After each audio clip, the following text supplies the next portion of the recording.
are the Doctors Without Borders. We are a medical organization, and we are here to help you out.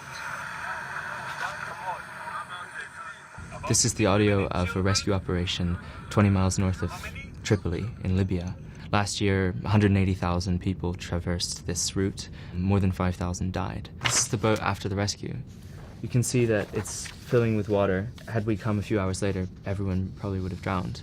The initial idea was to do something about the economics of migration in the two areas where most people die, the Sahara Desert and the Mediterranean Sea. This became a trafficking story on the moment that I realized that we had underage Nigerian girls on board, and one of them told me she'd been kidnapped. Are there any women? How many women?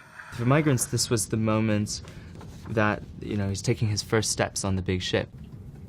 That's the first time that that person has been safe from being killed at any moment in months or years. There was this group of teenage Nigerian girls clustered together, and there appeared to be 3 older women monitoring them. We sat down with a young woman named Blessing. I was watching this disembarkation. What had been obvious on the boat in terms of who was traveling with whom and who was monitoring who was suddenly opaque. They were scattered. Blessing and these other girls got on buses and disappeared. For the next several days, I was just looking for her. This is a train ticket from Palermo to Messina. I made this trip dozens of times. I got to a camp called Palenebbiolo, which was in a former baseball stadium.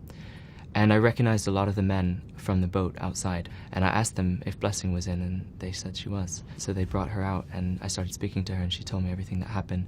She was quite reluctant to discuss the details of her past. She wanted to tell me about what she wanted for the future instead. And she said to me one day, "I'd like you to go to Nigeria." She said that that would be the only way I'd really understand what had happened to her and why. How many? About 15 women and children? For the Nigerian girls, the moment of rescue marks, in many cases, the beginning of them repaying their debts. A lot of them fear what's called a juju curse. Back in Nigeria, before leaving, they swear an oath administered by a juju priest. Juju is this very local practice with local gods in West Africa. And then when they get to Italy, they fear that if they don't call the madam as they've promised to, then they will die, or they'll become mentally ill, or the juju, which is inside them, can be called upon to harm them in some serious way. And so that's one of the methods of coercion that is mystifying the Italian authorities, because they don't know how to deal with the fact that almost no victims denounce their captors. Blessing, over the course of several weeks and of retracing her journey from Nigeria across the desert, I learned that her mother had paid a ransom for her in Libya. She'd been sold to work as a sex worker. So by the time she got to Italy, she actually didn't have any debts.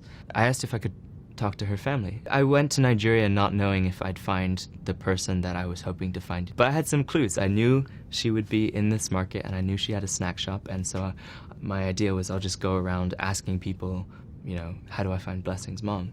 And it worked. I found a woman selling snacks named Doris, and she told me she was Blessing's mom. First she was laughing and she was very pleased, and then she started to cry. Together we called Blessing on the phone.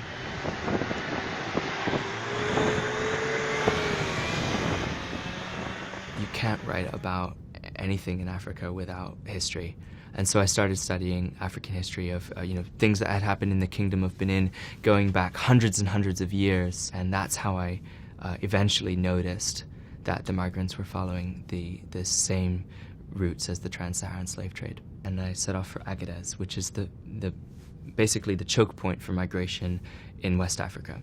This was the first stop for Blessing as well. The reason everyone comes to Agadez is that that's where you find your smuggler who can get you through this extremely difficult journey across what's called the Tenere, which is this expanse of sand approximately the size of California. If a vehicle breaks down, there's no one to save you. There's a very small number of drivers in the world who know how to get from one point in the Tenere to another. I knew I had to understand exactly how the desert crossing worked. I couldn't go into Libya as someone who would be targeted for abduction, as a potentially valuable target of abduction. And as much as I wanted to go, you can't write the story of something if you get killed while you're doing it. I got this young smuggler named Omar to send me footage from the next time he smuggled migrants across the desert. I spoke to a lot of people who had survived. Everyone just said, the desert's full of skeletons. These cars are moving in convoys at high speeds. They're afraid of the authorities. There's really no space for them to stop. But there's 30 people in the back of a pickup truck. Someone falls out. A lot of times the drivers don't stop.